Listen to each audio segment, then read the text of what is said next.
On l'appelle l'ours Pompon. C'est lui qui a fait connaître son créateur François Pompon. Cet ours si bien léché a même occulté le nom du sculpteur Morvandiau et dominé le reste de son œuvre.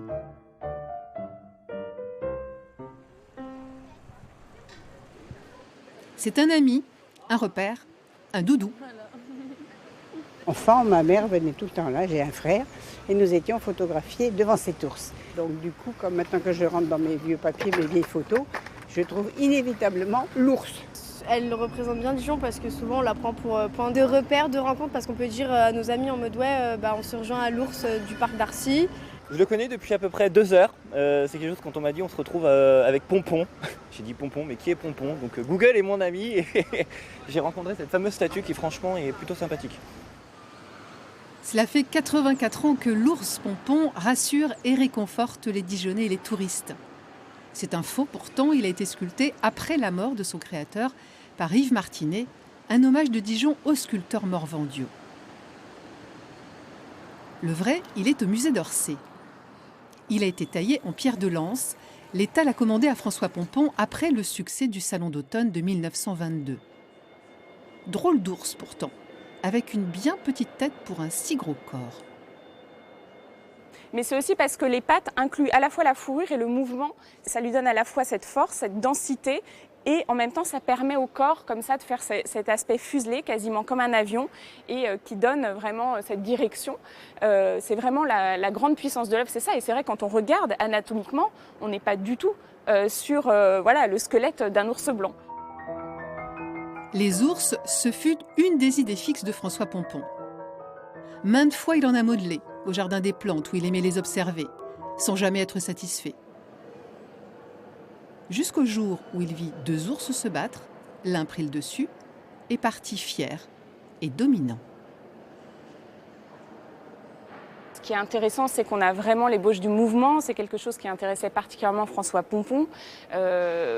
Pour lui, c'est vraiment le mouvement qui détermine la forme qu'il va donner à sa sculpture. Donc ça explique cette grande, à la fois ce côté dynamique et en même temps très tranquille de cet ours. Pourtant, ce n'est pas cette simplicité qui a fait le succès de l'ours, mais sa taille. Pompon en a sculpté beaucoup, des petits, qu'il a présentés plusieurs fois à des salons, sans succès. Celui-ci mesure 2,50 m sur 1,60 m.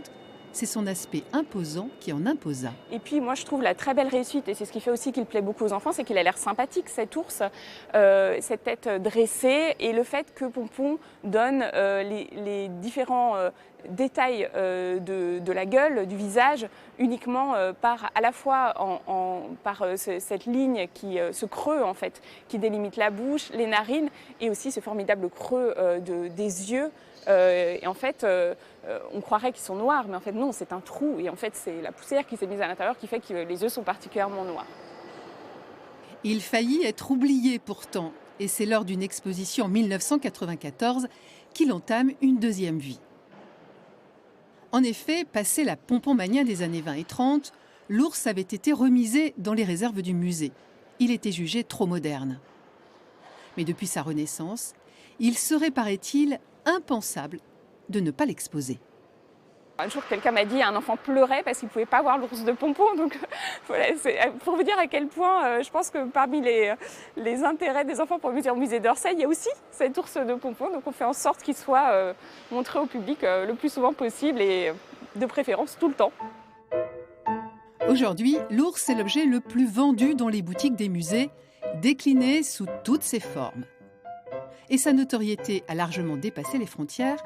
Le Japon accueille actuellement une grande exposition consacrée à François Pompon. Devinez ce qu'il y a sur l'affiche.